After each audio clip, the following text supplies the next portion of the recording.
ग्रहण करें और तुरंत हम प्रारंभ कर रहे हैं। कौन बनेगा ज्ञानपति, जिनके नाम हमने लिए थे वो तो रहेंगे ही रहेंगे। एक स्थान खाली भी हो गया है और उस स्थान पर कौन आएगा उसका भी निर्णय भी हम करने वाले हैं। आप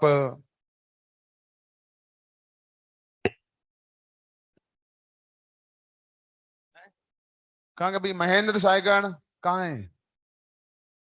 सायगढ़ वाले भाई किधर गए भाई?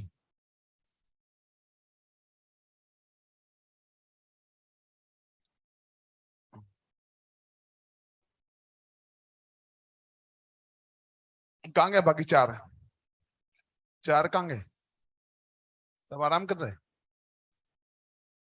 ये रहना चाहिए ना, पास में मंच के पास रहना चाहिए।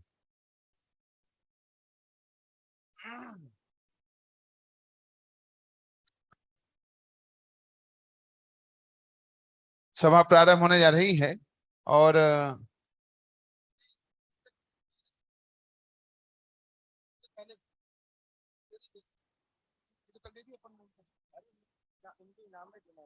नाम में देना है।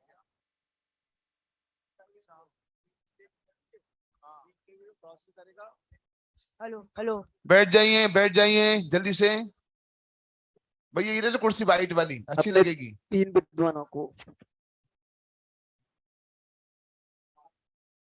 मेरा निवेदन है, इस सभा में जो निर्णय होंगे, कुछ प्रश्न यहाँ पर आएंगे, उसका व्याख्या की आवश्यकता भी होगी। आग्रह है डॉक्टर जेपी दोषी साहब से यहाँ अपना स्थान ग्रहण करें। सामने की जो सीट लगाई गई है, डॉक्टर राकेश जी शास्त्री, हमारे उनसे निवेदन है कि वे मंच पर आकर अपना स्थान ग्रहण करें। जहां कहीं फंस जाएं तो निकालने का प्रयास करें। डॉक्टर दीपक जी साहब से आग्रह है कि वे भी सामने अपना स्थान ग्रहण करें। हम सब तालियों से तीनों ही निर्णायक विद्वानों का हार्दिक स्वागत करते हैं। ताली नहीं बज रही, बिल्कुल, क्या बात है। हाँ जरा आइए दीपक जी साहब, पधारिए।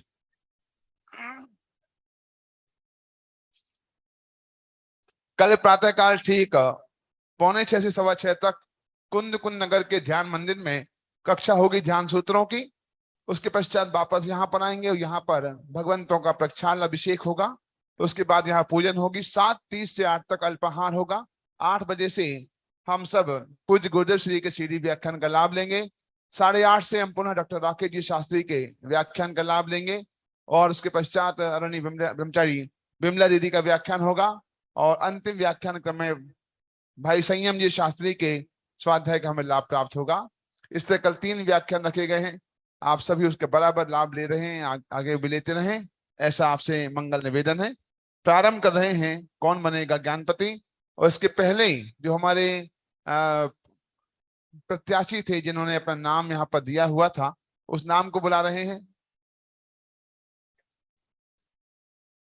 क्या नाम? हाँ, मैं बुला रहा हूं सबसे पहले श्री गौरव जैन ग्वालियर। गौरव जी ग्वालियर पधारे और जोरदार तालियों से स्वागत करें गौरव जी का। हमारे युवा साथी हैं, हमारा मध्य ग्वालियर से पधारे हुए हैं और वे अपनी सीट कौन सी, ये वाली की वो वाली? वो वाली, हाँ, अपना स्थान ग्रहण करें और शुभकामनाएं हैं गौरव जी को। जिस हाँ उधर उधर हेलो आइए। हाँ हाँ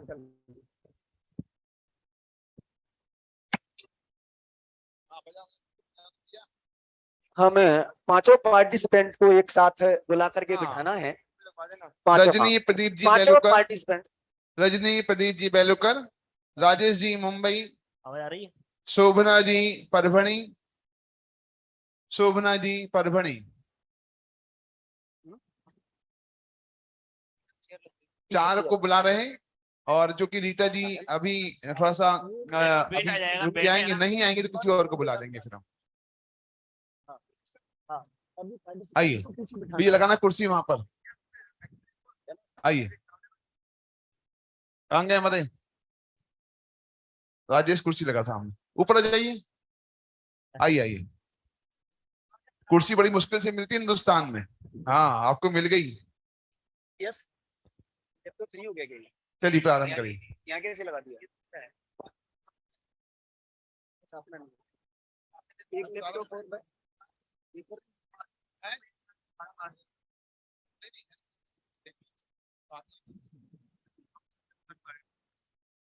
हाँ जी,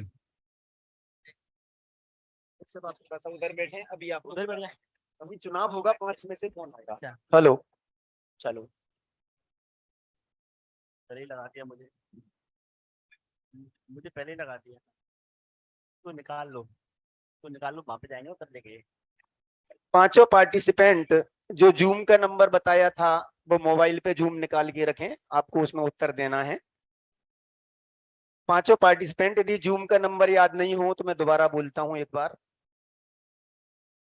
जो हमारे 5 पार्टिसिपेंट हैं जूम का नंबर निकाल करके रखें, 781881207। पासवर्ड है 1111, 4 बार 1 है, ये पासवर्ड है हमारा। बिल्कुल रेडी रहें, उसके बाद में ये कार्यक्रम प्रारंभ यहाँ से हम करेंगे। हमारा विद्वान से अनुरोध है कि हमारे इधर सामने बैठेंगे तो अच्छा लगेगा साइड में। आप पार्टिसिपेंट हैं उधर, तो आप इधर बैठेंगे तो अच्छा रहेगा। कुर्सी इधर लगा दो भैया, कुर्सी उधर लगा दो, लगाओ आप। विद्वान लोग इधर मेरे पास में बैठेंगे तो मुझे बोलने की हिम्मत रहेगी। विद्वान लोग इधर आ जाएं, हवा आएगी इधर। कुर्सी भले ही और पास में ले लें, आगे अपन इधर ले लें अपन कुर्सी।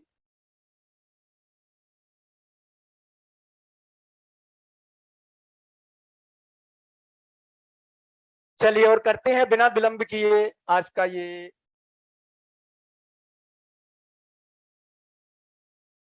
जी हाँ 7818812207। पासवर्ड है 1111, 4 बार 1।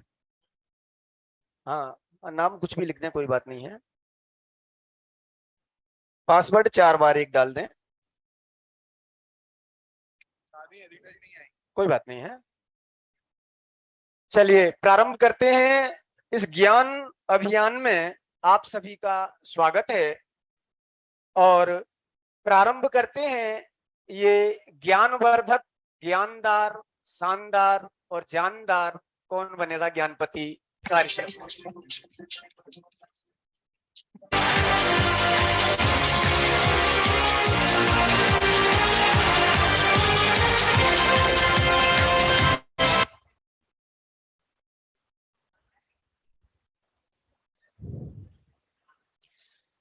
आज कल श्रुत पंचमी का विशेष अवसर था और श्रुत पंचमी के अवसर पर जो अपने सठखंडागम की चर्चा चल रही है उसी पर ये प्रश्नोत्तर आपको देखने को मिलेंगे। श्रुत पंचमी विशेष पर ये अपना कौन बनेगा ज्ञानपति कार्यक्रम किया जा रहा है। आगे चलें। कुछ नियम और शर्तें हैं ये आपको देखने को मिलेंगी। चयनित प्रतियोगी द्वारा, जो हमारे 5 प्रतियोगी ध्यान से सुन लें, पांचों प्रतियोगी हमारे ध्यान से सुन लें। चयनित प्रतियोगियों के द्वारा जो फर्स्ट फिंगर फर्स्ट प्रश्न उनके सामने आएगा, जो जल्दी उत्तर देगा उन 5 में से उसको यहाँ हॉट सीट पर बैठने का मौका मिलेगा। उस प्रश्न का सबसे पहले जो उत्तर देगा उसको हॉट सीट पर बैठने का मौका मिलेगा। दूसरा है, कुल 12 प्रश्न होंगे। हम पार्टिसिपेंट से केवल 7 प्रश्न पूछेंगे, बाकी 5 प्रश्न ऑडियंस से पूछे जाएंगे। ऑडियंस भी, उनको भी जवाब देने का मौका मिलेगा। तीसरा है, यदि प्रतियोगी कहीं किसी प्रश्न पर अटक जाता है तो उसके स्थान पर दूसरे प्रतियोगी को चुना जाएगा। यदि हमारा मुख्य प्रतियोगी प्रश्न देने में अटक गया तो उसके स्थान पर दूसरे प्रतियोगी को यहाँ पर लिया जाएगा और प्रत्येक प्रतियोगी के लिए 3 लाइफ लाइन मिलेगी। आगे चलें।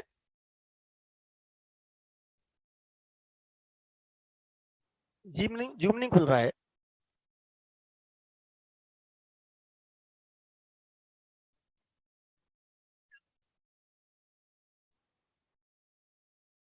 आप नंबर डालें, 1 मिनट। 781 88122007।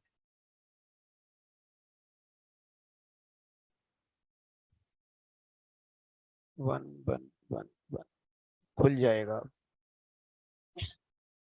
इसमें आपको जो प्रश्न आएगा आपके इस पर जूम पर, उसका जवाब देना है आपको।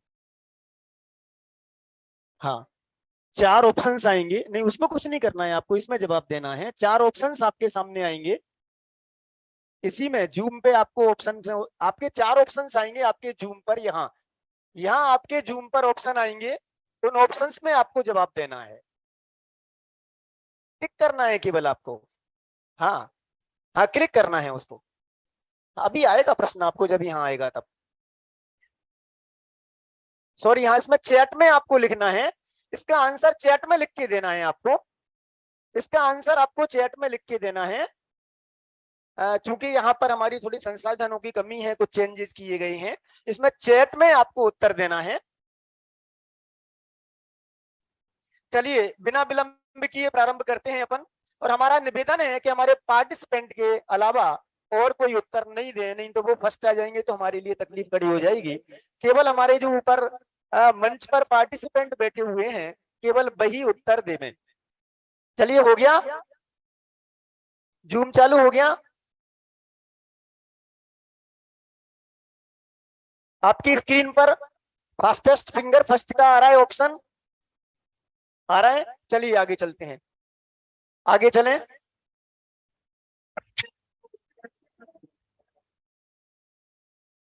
निम्न ग्रंथों के, इधर से हटो, ये काम नहीं कर रहा है।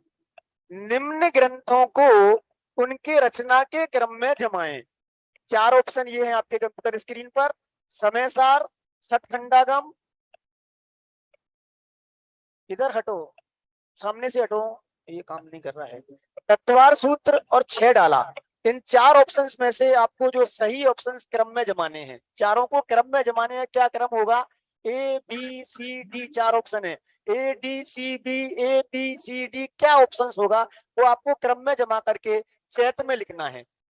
चैट में आपको लिखना है ए डी बी सी, जो भी सही उत्तर है उसका वो लिखना है। मुझे पता नहीं है क्या उत्तर उसका सही है। 30 सेकंड आपके लिए इसके लिए थे और समय आपका हो चुका है।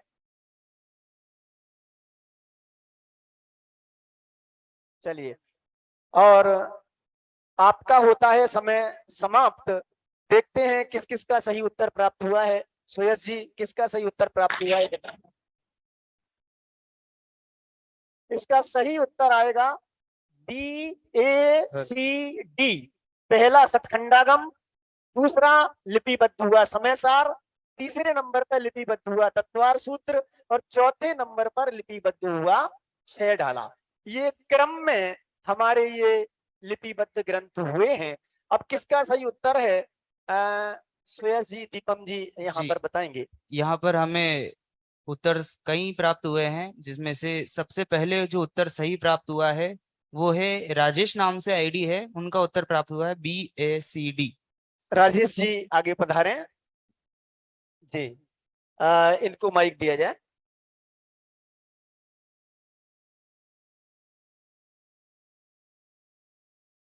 नहीं, आपको उत्तर देना है केवल।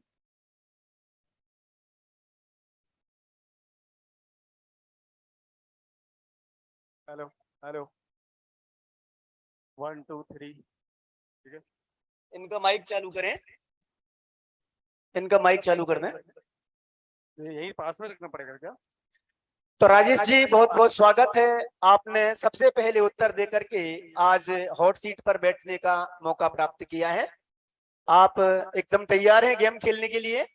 राजेश जी, आपको पूछ रहा हूँ। हाँ जी, हाँ जी, तैयार। चलिए, तो शुरू करते हैं अपन ये गेम। उसके लिए पहले इसके नियम और शर्तें जान लेते हैं। कंप्यूटर जी, नियम और शर्तें ये आपके स्क्रीन पर हैं। आपके 3 पड़ाव होंगे। पहला पड़ाव होगा 2 प्रश्नों पर। यदि आप 2 प्रश्नों के सही उत्तर दे देते हैं तो यहाँ से आपको ये मेमोंटो दिया जाएगा। उससे आगे यदि आप चलते हैं और यदि और आगे उत्तर देते हैं तो दूसरा पड़ाव होगा आपका 5 प्रश्नों पर। 5 प्रश्नों के यदि सही उत्तर दे देते हैं तो आप यहाँ से ये दूसरे प्रकार का मोमेंटो जीत करके जाएंगे। और यदि 7 प्रश्नों के उत्तर आप दे देते हैं वो आपका तीसरा पड़ाव होगा और आप आज के यहाँ के कौन बनेगा ज्ञानपति के विजेता होंगे और ये कलश आपको भेंट में दिया जाएगा। आप समझ गए होंगे। आगे चले, आपको 3 लाइफ लाइन मिलेगी। पहली लाइफ लाइन होगी आपकी विद्युत गण, दूसरी लाइफ लाइन होगी आपका सेकंड चांस आपको दिया जाएगा, एक गलत उत्तर होता है तो आपको दोबारा उत्तर देने का मौका दिया जाएगा। और तीसरी लाइफ लाइन होगी आपकी ऑडियंस पोल, ऑडियंस से समर्थन लिया जाएगा और फिर आपसे पूछा जाएगा, वो उत्तर आपका सही माना जाएगा। 7 प्रश्नों में से 3 तो आपको ऑप्शन से दिए हुए हैं। मैं समझता हूं आप 7 प्रश्नों के उत्तर दे करके यहाँ से विजेता बन करके ही प्रश्न पूछ जाएंगे। और चालू करते हैं यहाँ से अपन। सुरेश जी आगे लाएं। पहला क्वेश्चन पार्टिसिपेंट के लिए ये है आपकी कंप्यूटर स्क्रीन पर।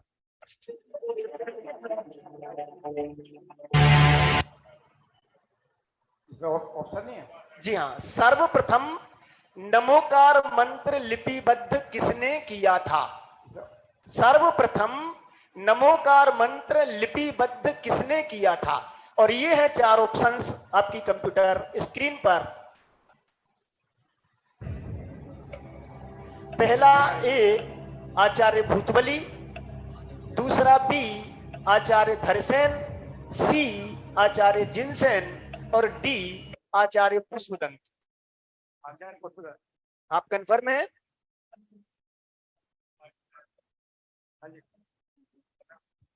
आपके पास 3 लाइफ लाइन है। यदि कोई शंका हो तो आप लाइफ लाइन का यूज कर सकते हैं, कंफर्म हो तो इसको लॉक किया जाए। 30 सेकंड आपके पास है। 30 सेकंड के बाद में आपका टाइम अप हो जाएगा और उसके बाद में फिर आपको गेम छोड़ना पड़ेगा। 2 सेकंड है, जल्दी बोले। 1 सेकंड है फाइनल। आचार्य पुष्पदंत को कंप्यूटर जी लॉक करें।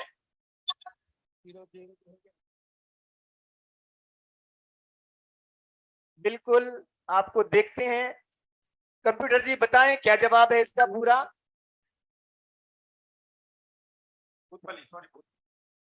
एकदम सही जवाब। आप पहले प्रश्न को एकदम सही जवाब दे चुके हैं। और ये है दूसरा प्रश्न आपकी कंप्यूटर स्क्रीन पर। वो डायरेक्ट चल रहा है, इसमें थोड़ा लेट आ पाता है। चलिए उसमें देख लीजिए आप। दूसरा प्रश्न है आपके लिए, श्री धवला टीका के प्रारंभ के कितने सूत्र आचार्य पुष्पदंत ने लिखे? ये बराबर क्लासेज में चल रहा है। और ये है 4 ऑप्शंस आपकी कंप्यूटर स्क्रीन पर। ए 277, बी 177, सी 180 और डी 272। 177। कंफर्म है आप? कोई डाउट नहीं है? आप लाइफ लाइन ले सकते हैं, कोई डाउट हो तो लॉक कर दिया जाए। चलिए कंप्यूटर जी बी 177 को लॉक करें। देखते हैं आपका जवाब सही है गलत। कंप्यूटर जी सही जवाब बताएं। एकदम सही जवाब। आप पहला पड़ाव जीत चुके हैं और आप यहां से ये मेमेंटो यदि आगे जवाब नहीं देते हैं तो आप कम से कम ये मेमेंटो तो यहां से लेकर के ही जाएंगे। हम आशा करते हैं कि आप 7 प्रश्नों का जवाब देकर के वो ही मेमेंटो लेकर के जाएंगे। अपने 2 प्रश्न हो चुके हैं। मैं यहाँ पर निवेदन करूंगा दूसरे प्रश्न के लिए हमारे जेपी दोषी जी साहब से कि वो इसका स्पष्टीकरण करें। 177 सूत्र 177 जो सूत्र लिखे गए वो किसने लिखे और कैसे लिखे?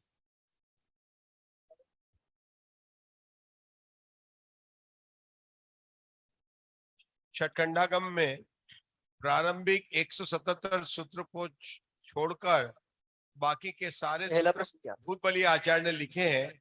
पुष्पदंत आचार्य ने तो केवल 177 सूत्र लिखे हैं, लेकिन वे सूत्र जीविस्थान खंड के तो हैं, लेकिन केवल सत्ररूपणा के हैं। जीव स्थान खंड में सत, संख्या, क्षेत्र, स्पर्शन, काल, अंतर, भाव और अल्पभोग, मतलब जीव स्थान के भी संख्या, द्रव्य प्रमाणानुगम जो धवला पुस्तक 3 है, वहां से लेकर सारे षटखंडागम के सूत्र की रचना भूतबली ने की है और पुष्पदंत आचार्य ने केवल 177 सूत्र की रचना की है। इन सूत्रों को लेकर जिनपाल आचार्य भूतबली आचार्य के पास गए थे और उसके आगे बात। बहुत बहुत धन्यवाद हमारे विद्वान जेपी जी दोषी साहब को, बहुत सुंदर आपने स्पष्टीकरण किया। और अब 2 प्रश्न हमारे ऑडियंस के लिए होंगे, 2 प्रश्नों के जवाब आपको देने हैं, उसके बाद फिर लौट करके हम हमारे पार्टिसिपेंट के पास आएंगे। और ये है ऑडियंस के लिए पहला प्रश्न कंप्यूटर स्क्रीन पर।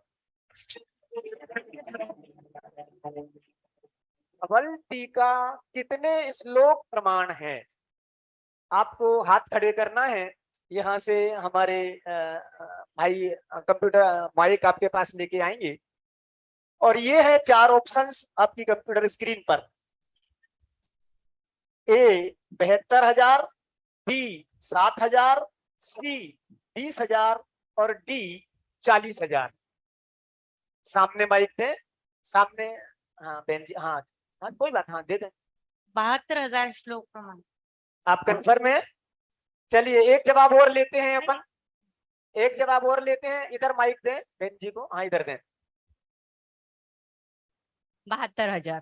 एक जवाब और लेते हैं पुरुष वर्ग से अपन, इधर माइक दें सामने।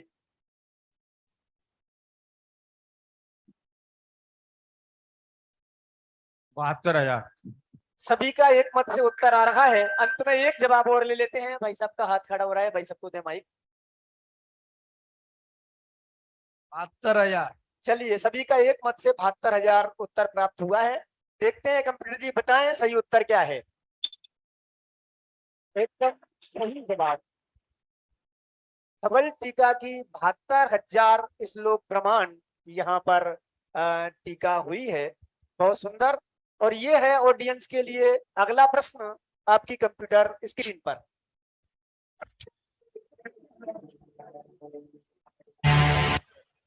प्रथम अंग का नाम क्या था?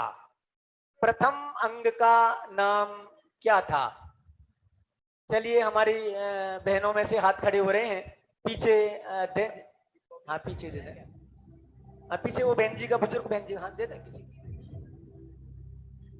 आचारंग। आचारंग। चलिए आगे और दें। इधर हमारे पुरुष वर्ग में से, हाँ पीछे एक हाथ खड़ा हुआ है, पहले इनसे ले लें, पहले इनसे ले लें, उसके बाद वो पुरुष वर्ग की ओर जाएंगे।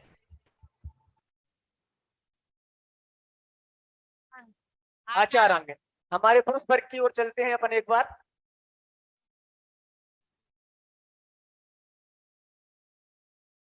हाँ पाटनी जी साहब को दें। आचारंग 18,000 सूत्र। आचारंग। सभी का एक मत से उत्तर प्राप्त हुआ है आचारंग।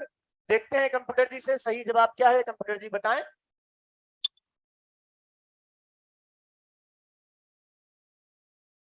मैं राकेश जी से निवेदन करूंगा कि इसके संदर्भ में 2 मिनट का कोई स्पष्टीकरण करें। राकेश जी।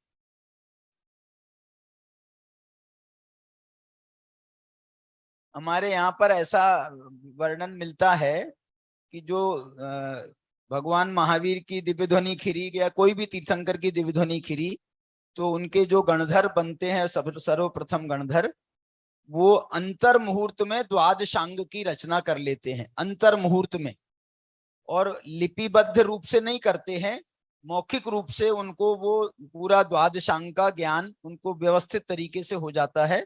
तो उसमें जो 12 अंग में पहला अंग है उसका नाम है आचारांग, क्योंकि आचारांग को पहला अंग इसलिए माना गया है कि वो गणधर परमात्मा मुनि धर्म में स्थित हैं। तो मुनि धर्म में उनको किस आचार का पालन करना होगा, या जो भी मुनि बनेंगे उनको किस आचार का पालन करना होगा, उसका व्यवस्थित तरीके से वर्णन ये आचारांग श्वेतांबरों में तो प्राप्त भी होता है। आचारांग नाम से जो ग्रंथ है वहां प्राप्त होता है। हमारे यहाँ जो मूलाचार है उसको ही दिगंबरों का आचारांग माना जाता है। जय जिनेन्द्र। बहुत बहुत धन्यवाद राकेश जी को। और पहला प्रश्न भी था, उसका स्पष्टीकरण भी देना है। 72 श्लोक प्रमाण धवला की टीका हुई है, उसमें कुछ पहले कंफ्यूजन भी था, तो वो किसकी क्या टीकाएं हैं? देखिए ये जो है ये बात तो बहुत क्लियर है।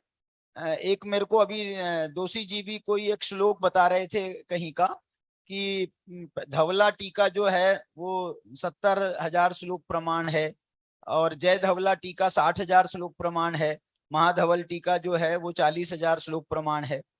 लेकिन इसमें जो है एक आपने मेरे को एक लिंक भेजी थी, उसमें जो है धवला टीका को उन्होंने 60,000 श्लोक प्रमाण कहा, लेकिन उन्होंने ही अपने लेख में पहले धवला को 72,000, जय धवल को 60,000 और इसको 40,000 ऐसा लिखा है।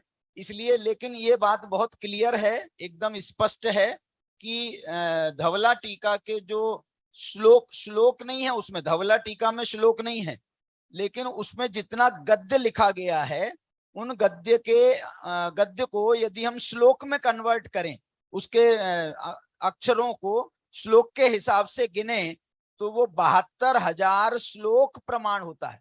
और एक श्लोक में कितने अक्षर होते हैं? 32 होते हैं। श्लोक में 32 अक्षर होते हैं, तो ये 72,000 इंटू 32 करेंगे तो हमको वो उसका अक्षर प्रमाण मिलेगा। इस प्रकार से है उसमें वर्णन, और विशेष बात तो नहीं। जी बहुत बहुत धन्यवाद।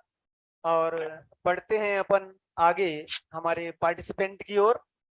और ये आज का पहला पड़ाव हमारे पार्टिसिपेंट पार कर चुके हैं, और दूसरे पड़ाव के लिए पहला प्रश्न ये है कंप्यूटर स्क्रीन पर।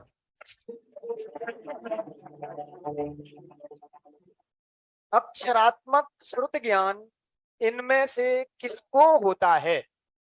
अक्षरात्मक श्रुत ज्ञान इनमें से किसको, सॉरी, अनक्षरात्मक श्रुत ज्ञान इनमें से किसको होता है? और ये हैं 4 ऑप्शंस आपकी कंप्यूटर स्क्रीन पर। ए मात्र एकेंद्रिय जीव को, बी मात्र विकलेंद्रिय जीव को, विकलत्र जीव को, सी पंचेंद्रिय जीव को, डी एकेंद्रिय से लेकर 4 इंद्रिय जीव को। आपके पास 30 सेकंड है।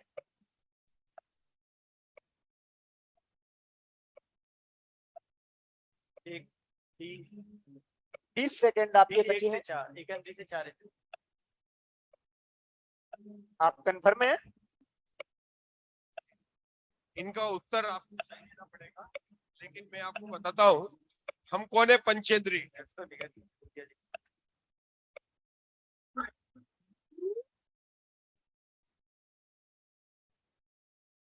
ये भी अनक्षरात्मक।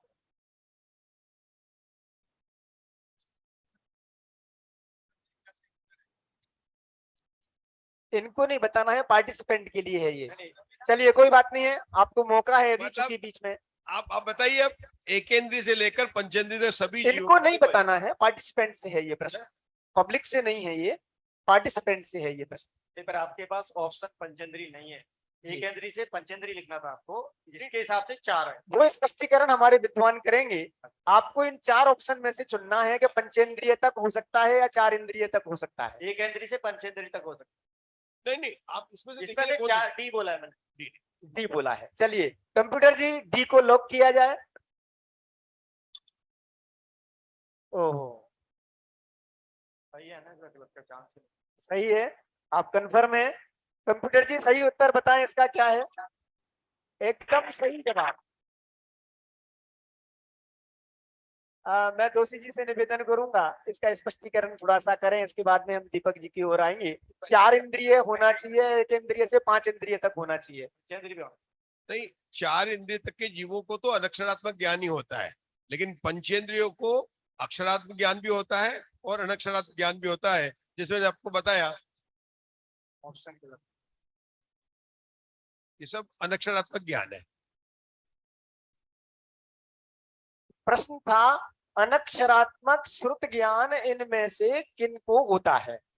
क्योंकि सैनी पंचेंद्रिय को अकेला अनक्षरात्मक नहीं होता, उनको अक्षरात्मक ज्ञान भी होता है, इसलिए पंचेंद्रिय इसमें शामिल नहीं होंगे। ठीक है, इसमें एक इंद्रिय से 4 इंद्रिय तक ही आएगा।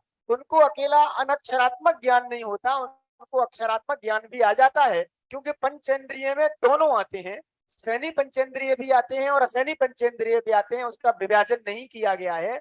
यहाँ पूछा गया है अनक्षरत श्रुत ज्ञान इनमें से किनको होता है।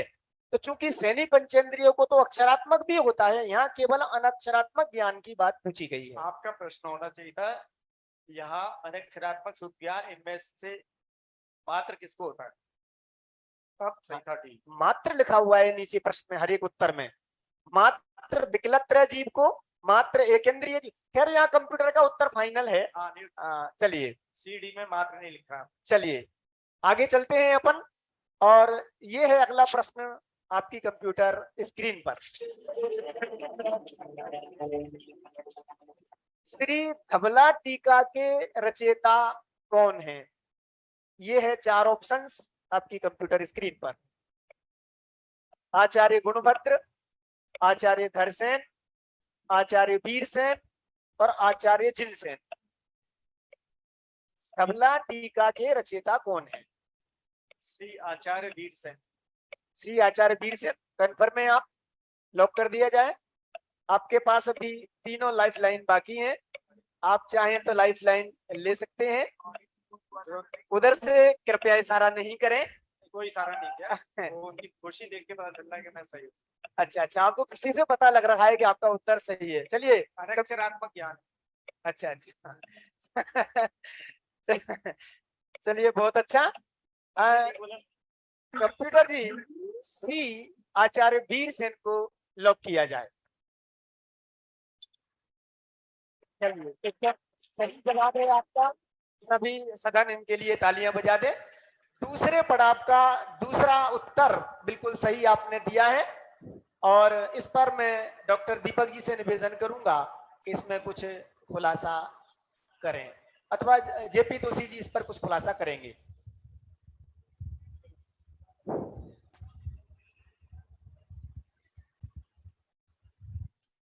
धवला मतलब शकंडागम पर जिनागम में 6 टीकाएं का नाम आता है। सबसे पहले टीका आचार्य कुंद देव ने लिखी थी, उसके बाद में अन्य 2 आचार्य लिखी, जिसमें नाम है तुमुल आचार्य में साउथ इंडिया में हुए हैं। उसके बाद में चौथी टीका जो है समंत्रभद्र आचार्य ने लिखी है, और बाद में जो है बप्पा देव की जो टीका है, और उसके आधार से बप्पा देव की टीका उपलब्ध थी किसको? आचार्य वीरसेन को।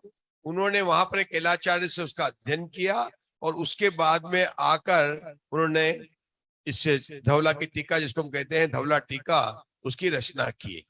कहते हैं कि वहां पर जो उन्होंने पहले अपने एलाचार्य से जब उसका अध्ययन किया था, किसका? बप्पा देव सूर्य की टीका का, तो उन्होंने पहले जो जहां तक के सूत्र लिखे थे, मैंने बताया ना, बंधन अधिकार के कृति, स्पर्श, कर्म, प्रकृति और बंधन, उनका अध्ययन किया था। लेकिन जब वीरसेन आचार्य अपने वहां पर जहाँ के थे वहां पर वापिस आए, तो उन्होंने वहां पर आगे के अनुयोग द्वार को भी उन्होंने ऐड कर दिया।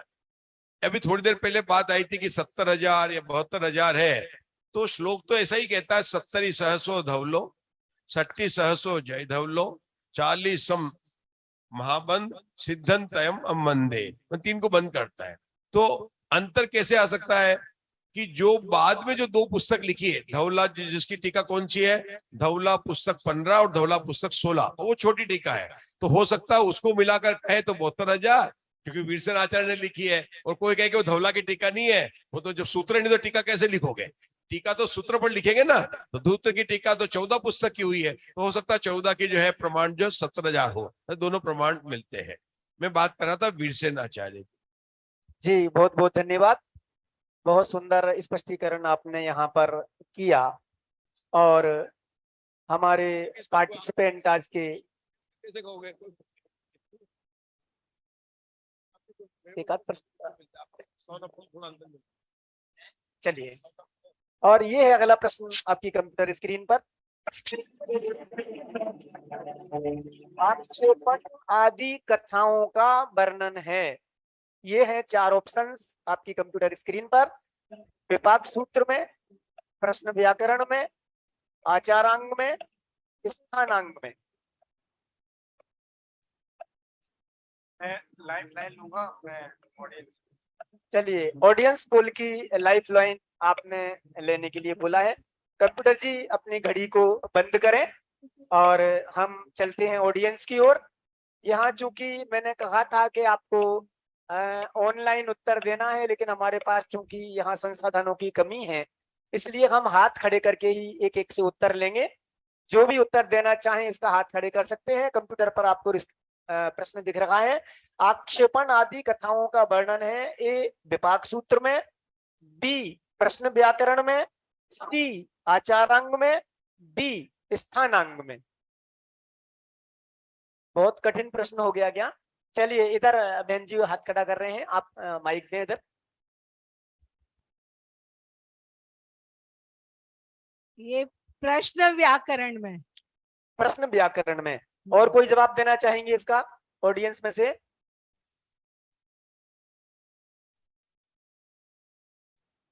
चलिए, इसका जवाब आया है प्रश्न व्याकरण में से। आप किधर जाना चाहेंगे? हमारे ऑडियंस विश्वसनीय है, इसलिए मैं उनके साथ जाना चाहूंगा प्रश्न व्याकरण में। चलिए, कंप्यूटर जी प्रश्न व्याकरण को लॉक किया जाए।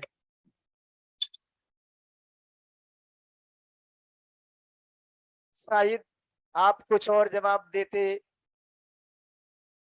तो पता नहीं है क्या होता, लेकिन इस जवाब में क्या होगा ये कंप्यूटर। For my audience. एकदम सही। आप धन्यवाद दें ऑडियंस के लिए, जिन बहन जी ने आपको बताया है। बहुत बहुत धन्यवाद। और इस तरह से आज आपका दूसरा पड़ाव यहाँ से प्राप्त कर चुके हैं, और आप वही लेके जाएंगे और दूसरे पड़ाव का ये आपको मेमेंटो भेंट किया जाएगा। दो हो गए। यदि फाइनल जवाब देते हैं तो आपको वो मोमेंट दिया जाएगा फाइनल। चलिए, इस पर मैं दो चीजें निवेदन करूंगा कि कुछ अपना स्पष्टीकरण इस पर करें। आक्षेपण आदि कथाओं का वर्णन है। दोषी जी, राकेश जी, इस पर स्पष्टीकरण करें। आक्षेपण आदि कथाओं का वर्णन है, कौन से उसमें है?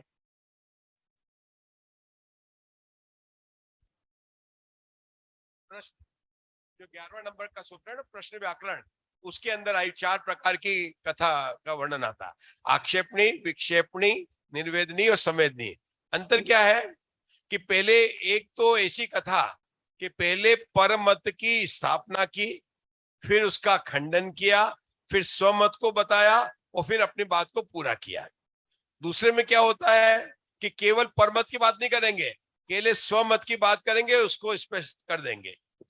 तीसरे में क्या होता है कि पुण्य के फल को बढ़ाने वाले या चक्रवर्ती नारायण, इनके जो जितने भी हैं, तरह से शलाका पुरुष कहे, इंद्र, चक्रवर्ती नारायण, हमने सुना ना कि पुण्य पुरुष में क्या कहा जाता है, 18 श्रेणियों का राजा होता है, 500 राजाओं का एक अधिराजा होता है, फिर महाराजा होता है, अर्धमंडलिक, मंडलिक, महामंडलिक, अर्ध चक्रवर्ती, चक्रवर्ती, और इनसे भी ऊपर होते हैं तीर्थंकर। तो इन सबके सुखों का वर्णन इसका बनाया था, पुण्य के फल का, और पाप के फल का उसमें बताएंगे, निर्वेदनी में वर्णन बताया जाएगा। तो इस प्रकार से एक चीज वहां लिखी है कि जो नए इस विषय में प्रवेश करते हैं उनको ये परमत खंडन और स्वमत खंडन के बारे में वीरसेन आचार्य ने लिखा है, उनको उस तरह का उपदेश आप मत दीजिए, आप तो सीधा जो है उसको बताइए। मतलब अपने को स्वाध्याय करना है तो मान लो अपने परमत की ज्यादा बात नहीं पता हो, अपने को तो स्वमत की बात को ही पहले पक्का करना चाहिए। ऐसी बात भी वहां पर लिखी हुई है। धवला पुस्तक 1 में प्रश्न व्याकरण ये जो आया है वहां पर ये बात आई है। बहुत बहुत धन्यवाद। आपने बताया 4 प्रकार से वर्णन आता है, लेकिन यहाँ पर केवल आक्षेपण कथा के लिए पूछा गया था और वह प्रश्न व्याकरण में आता है। इस तरह से ये यहाँ पर उत्तर आपका सही हुआ। और अब आता है नंबर हमारे ऑडियंस का। पार्टिसिपेंट पर फिर आएंगे, 2 प्रश्न हम ऑडियंस से पुनः पूछेंगे, और ये है ऑडियंस के लिए पहला प्रश्न आपकी कंप्यूटर स्क्रीन पर। आचार्य धरसेन को ज्ञान था। ये है 4 ऑप्शंस आपकी कंप्यूटर स्क्रीन पर। 8 अंग का, 9 अंग का, 1 अंग का और अंग के 1 अंश का। हमारे मंच से भी हो रहा है, इधर पहले अपन पूछते हैं, मंच से हमारा जवाब देंगे, इनको माइक दिया जाए। एक अंग का। चलिए आपका जवाब आ गया एक अंग का। आगे ऑडियंस से पूछते हैं अपन। आपका जवाब हो गया एक अंग का ज्ञान था। सही है। हाँ दे दें भाई। डी एक क्या लगा डी नहीं डी डी उत्तर है दिख नहीं रहा यहाँ से। नोंग नोंग लिखा है। चलिए दूसरा उत्तर हमें प्राप्त हुआ है बी 9 अंग का। चलिए आगे चलते हैं अपन इधर। ठीक है, नहीं रहा है लेकिन बोल दिया उन्होंने। फिर से वो तो 9 अंग नहीं, एक अंग का कुछ भाग है वो। एक अंक के अंश का डी है वो। डी है एक अंग का, डी है अंग के अंशों का, मतलब हाँ वो अंगों के अंश का। हाँ। आपका उत्तर है डी अंगों के अंश का। चलिए इधर बहनों की ओर आ जाएं।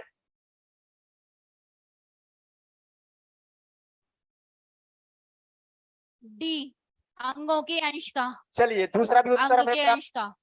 दूसरा भी उत्तर हमें प्राप्त हुआ है डी अंगों के अंश का। और एक उत्तर और लेते हैं अपन।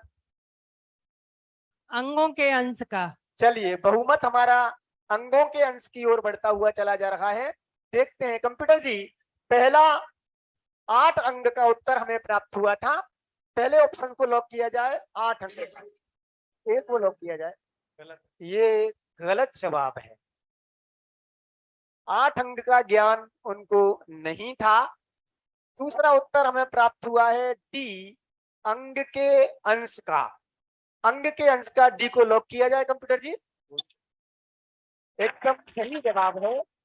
उनको कुछ अंगों के कुछ अंशों का ज्ञान आचार्य धरसेन को प्राप्त था। दोषी जी से अनुरोध करूंगा इसके बारे में स्पष्ट हमारे राकेश जी करना चाहें तो इसके बारे में स्पष्टीकरण करें।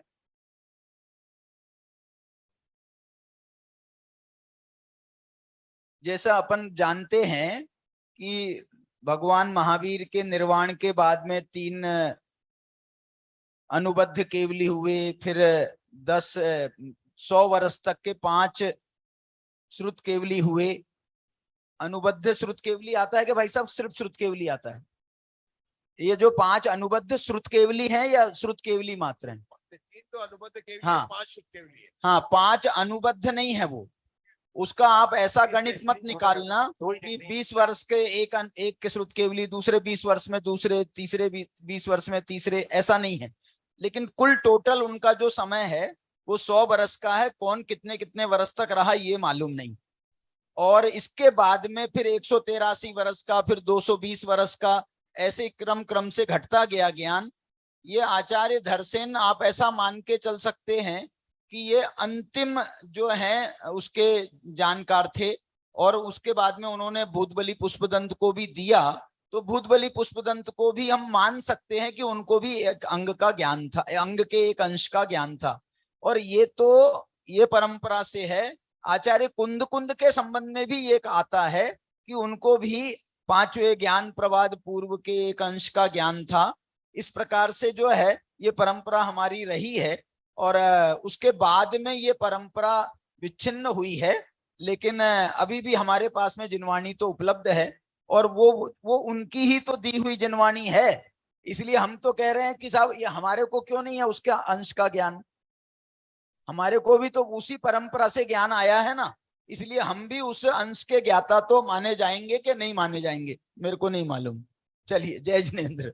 इसका जवाब दोषी जी देंगे। जेपी दोषी जी, हम अंग के ज्ञाता, अंग के अंश के ज्ञाता माने जाएंगे या नहीं माने जाएंगे?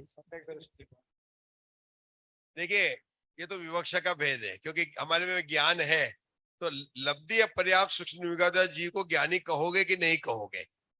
भाई मैं तो राकेश जी की तरफ से मतलब मैं मानूंगा है। जब आप लब्धि अपर्याप्त जीव के पर्याय ज्ञान को ही ज्ञानी बोलते हैं तो जितना ज्ञान है और ज्ञान है तो ज्ञान तो कहना ही पड़ेगा एक अंक का देश का। लेकिन एक अंक का ज्ञान जो होता है ना, सुभद्र यशोभद्र यशोभाऊ और लोहाचार्य। धवला टीका में नवी पुस्तक में वीरसेन आचार्य लिखते हैं, लोहाचार्य के स्वर्गवास जाने के बाद में कोई भी अंग और पूर्व का वेता मतलब ज्ञानी नहीं रहा। उस समय फिर धरसेनाचार्य जो गिरनार की गुफा में विराजमान थे उनको एक चल रहा है। देश ज्ञान था। और वो किसका था? यहाँ बात करें एक अंक तो आचार्य की बात करें, इनकी बात करेंगे। उनको तो अग्रायणी पूर्व की, पांचवी चयन लब्धि के, चौथे महाकर्म प्रकृति प्रापर 254 का ज्ञान था। तो उत्तर भी यहाँ पर सही है। बहुत बहुत धन्यवाद। और बिना विलंब की आगे चलते हैं, समय अपना आगे बढ़ रहा है। ये है सेकंड क्वेश्चन हमारे ऑडियंस के लिए आपकी कंप्यूटर स्क्रीन पर। पाप के फल का वर्णन करने वाली कथा कहलाती है। ये है 4 ऑप्शंस आपकी कंप्यूटर स्क्रीन पर। संवेदनी, निर्वेदनी, विक्षेपनी, आक्षेपनी। प्रश्न एक बार फिर से बोलता हूं। पाप के फल का वर्णन करने वाली कथा कहलाती है संवेदनी, निर्वेदनी, विक्षेपनी और आक्षेपनी। पीछे दें।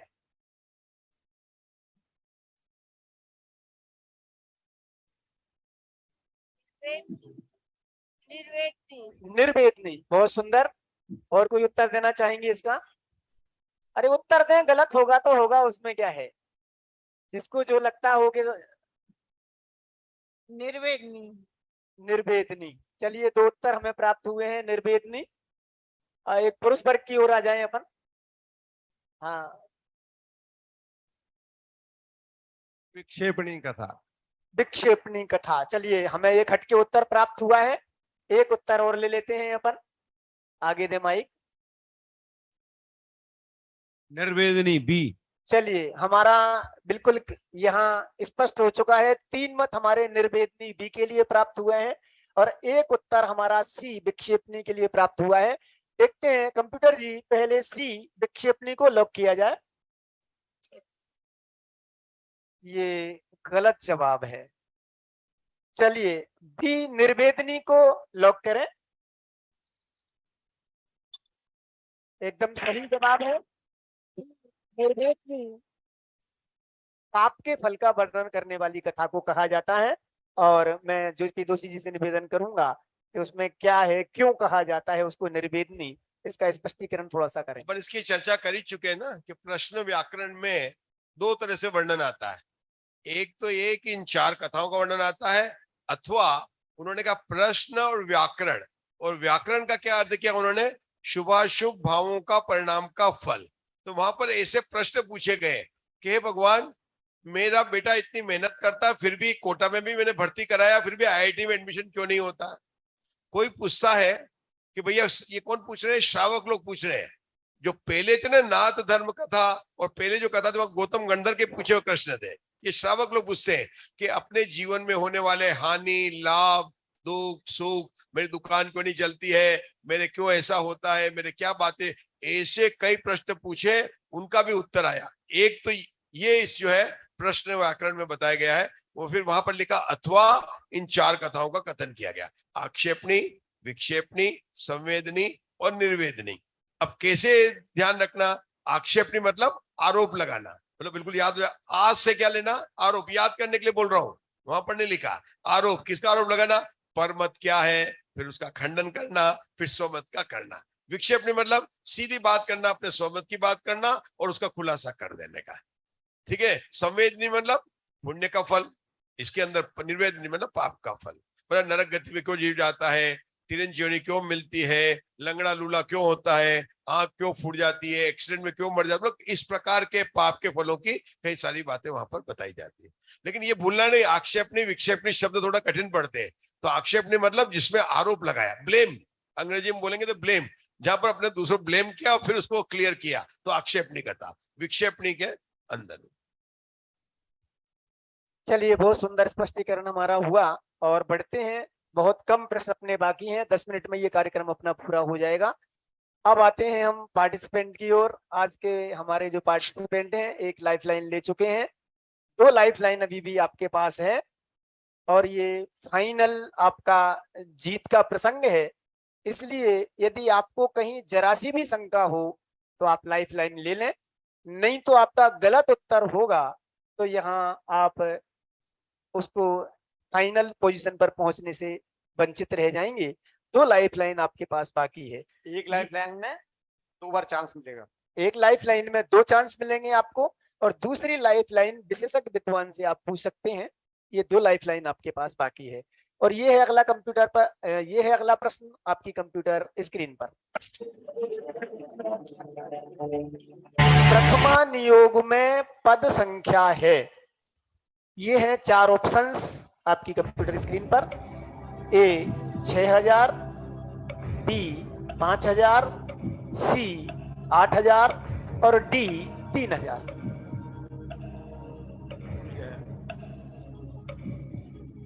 आपके पास 2 लाइफ लाइन बाकी है। आप चाहें तो लाइफ लाइन ले सकते हैं, आप चाहें सेकंड चांस ले सकते हैं, आप चाहें विद्वान से परामर्श कर सकते हैं। 14 सेकंड बचे हैं आपके पास।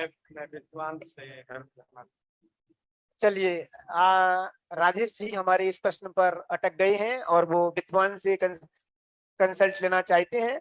कंप्यूटर जी इस टिकटिकी को बंद कर दें।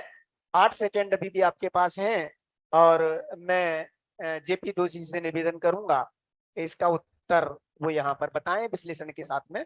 मेरा गैस है 8000। चलिए, लॉक किया? नहीं अभी नहीं किया। तो मुझे क्या करना है? आपको इसका उत्तर देना है सही और उसका कारण भी बताना है सही क्यों। 5000। 5000 है। इसका उत्तर 5 प्रथमा नियोग में 5000 पद है। दृष्टिवाद के भेद है ना, परिकर्म, सूत्र, प्रथमा नियोग, पूर्वगत और चुलिका। ठीक है ना। परिकर्म सूत्र में 88 लाख है, इसके अंदर 5000 पद है। तो उत्तर बोलूं कि रुक जाऊं मैं? नहीं, आप विश्लेषण कर सकते हैं, पूरा यही हो जाएगा साथ। अब प्रथमा नियोग में अपन क्या समझते हैं? 63 शलाका का पुरुष, जनरली ये समझते हैं। लेकिन यहाँ पर जो वीरसेन आचार्य ने बोला ना, यहाँ पर 12 पुराण के नाम आए हैं। मतलब उनका तो है ही 63 शलाका पुरुष का, लेकिन और विद्याधरों का और आगे मिलाकर मतलब यहाँ पर एक शब्द अपने को मिलता है। जैसे अन्य मतों में क्या मिलता है? अष्टादश पुराणेषु व्यासस्य वचनम द्वयम परोपकाराय पुण्याय पापाय परमीणम। ये अपना नहीं है, ये अन्य मत का पता है। यहाँ पर अपने को क्या मिलता है? अपन पुराण के नाम पर क्या समझते हैं? 63 शलाका पुरुष, पार्श पुराण, आदि पुराण, इनको पुराण कहते हैं। लेकिन यहाँ पर जो बताया उन्होंने जो है 12 प्रकार के पुराण बताए। उसमें उन्होंने जो तीर्थंकर के कुल बताए ना, नाथवंशी, इक्ष्वाकुज वंशी, उनके उग्र पार्श्वनाथ, अलग अलग उन कुलों का भी अलग अलग पुराण है। मतलब एक पुराण जिसके अंदर कुल के बारे में वर्णन किया, एक के बारे में विद्याधरों का वर्णन किया। इस प्रकार से संख्या कितनी बताई? जितनी भावना होती, 12 भावना या 12 पुराण की बात है। पद की संख्या 5000 है। लेकिन ऐसा मतलब अपन कह नहीं सकते, लेकिन यतिवृषभ सेन आचार्य को इसका बराबर का ज्ञान था, तभी उन्होंने तिल्लोय पंडिती में इनका प्रथमा नियोग का वर्णन किया। आज अपने जितने भी प्रथमा नियोग के शास्त्र हैं, उनका अगर आधार है तो तिल्लोय पंडिती। यतिवृषभ सेन आचार्य तो बहुत पुराने हैं, मतलब उस समय के कुंदकुंदाचार्य से भी सीनियर हो गए, मतलब आचार्य के हिसाब बहुत पुराने। तो इन्होंने प्रथमा नियोग के यहाँ से जो है उन्होंने ज्ञान लिया है, और उसी तिल्लोय पंडिती के आधार से अब मतलब कौन से भगवान का निर्वाण कहाँ से हुआ, 5 कल्याणक की तिथियां किस दिन गए, ये सब आधार यतिवृषभ सेन आचार्य के प्रथमा नियोग है। राजेश जी क्या कहना चाहिए? लॉक किया जाए जी, बी 5000 को लॉक किया जाए। एकदम सही जवाब है। आपने सही समय पर सही डिसीजन किया और लाइफ लाइन ली। और ये है अगला प्रश्न आपकी कंप्यूटर स्क्रीन पर।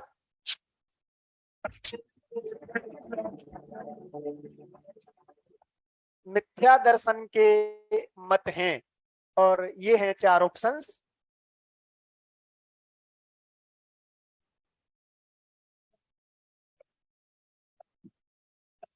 ग्यारहवां प्रश्न है ये। हाँ वो चलिए। लास्ट है, 7वां है। 7वां प्रश्न है, ये अंतिम प्रश्न है और इस प्रश्न का उत्तर दे करके आप यहाँ के विजेता बन जाएंगे। ए 362, बी 663, सी 363 और डी 563। सी 363, नो लाइफ लाइन रिक्वायर्ड। चलिए, श्योर हैं आप? लॉक कर दिया जाए। चलिए, उनको पहले से ही श्योर है और हमारे सामने जो हमारे नीरज भाई बैठे, ये हमें प्रेरणा दे रहे हैं, हमको कुछ आइडिया मिल रहा है और हम बता रहे हैं। चलिए, बहुत बढ़िया, बहुत सुंदर। कंप्यूटर जी सी 363 को लॉक किया जाए। इसका उत्तर सही बताया जाए क्या है? एकदम सही जवाब है। और राजेश जी यहाँ से आज हमारे कौन बनेगा ज्ञानपति के विजेता बन चुके हैं। सभी सदन इनके लिए बहुत जोरदार तालियां बजाएं। और मैं निवेदन करूंगा, हमारे विद्वान किसी एक को चुनना था। आपने देखा होगा कौन बने ज्ञानपति में 10 का सिलेक्शन होता है, उसमें से प्रश्न दिया जाता है 10 को, और 10 में से जो पहले उत्तर देता है उसको लिया जाता है। यदि पार्टिसिपेंट कहीं पहला चूक जाता है तो फिर दोबारा प्रश्न दे करके उसमें से 10 में से ही दूसरे पार्टिसिपेंट को लिया जाता है। वही पैटर्न अपन ने पूरा की पूरा अपनाया है यहाँ पर। और मैं हमारे विद्वानों से और नीरज जी भाई सबसे निवेदन करूंगा कि वे आए और हमारे आज के कौन बनेगा ज्ञानपति के विजेता श्री राजेश जी मुंबई को यहाँ से उनका ये मेमेंटो भेंट करें। विद्वान हमारे पधारे और आप सभी भी पधारे हमारे पार्टिसिपेंट। कम से कम भेंट करें, अपन भाग नहीं ले सके तो ये तो किसी भी एक का भाग आना था। नीरज जी आगे आ जाएं, सभी हाथ लगा के मोमेंटो राजेश जी को भेंट करें। और मेरी बेटी ने बोला था आज कि मुझे ये चाहिए। ये मेरी बेटी ने आज मांगा। अभी ऑडियंस उठे नहीं, एक प्रश्न ऑडियंस के लिए बाकी है। अंतिम प्रश्न ऑडियंस के लिए अभी बाकी है। एक प्रश्न ऑडियंस के लिए अभी बाकी है, लास्ट प्रश्न है ये ऑडियंस के लिए प्रश्न। आप बैठ जाएं और ये विजेता बने। और ये है अगला प्रश्न आपकी कंप्यूटर स्क्रीन पर। और स्क्रीन पर आने से पहले मैं आपको एक सूचना और दे देता हूँ। हर चतुर्दशी के दिन सन्मति संस्कार संस्थान चैनल पर ये कौन बनेगा ज्ञानपति कार्यक्रम होता है। हर चतुर्दशी के दिन सन्मति संस्कार संस्थान के चैनल पर ये कौन बनेगा ज्ञानपति कार्यक्रम करवाया जाता है। आप सन्मति संस्कार संस्थान के चैनल पर हर चतुर्दशी को जुड़ करके यूट्यूब पर ये कार्यक्रम को दे सकते हैं, अथवा जूम पर जुड़ करके इसका उत्तर भी आप दे सकते हैं। और ये है अगला प्रश्न आपकी कंप्यूटर स्क्रीन पर। आत्मज्ञान के बिना 11 अंग 9 पूर्व का पाठी भी कहलाता है। ये है 4 ऑप्शंस, ज्ञानी, रिद्धिधारी, ज्ञाता और अनंत संसारी या अज्ञानी। अनंत संसारी। चलिए सभी का एक ही उत्तर है। बहुत बहुत धन्यवाद। और ये गेम आपका यही समाप्त होता है। आपने इतनी देर तक समय दिया, आप सभी के लिए बहुत बहुत धन्यवाद। क्योंकि जब तक ऑडियंस नहीं हो तब तक यहाँ गेम का कोई प्रयोजन नहीं होता है। आप सभी का बहुत बहुत धन्यवाद। साधुवाद। जय जिनेंद्र।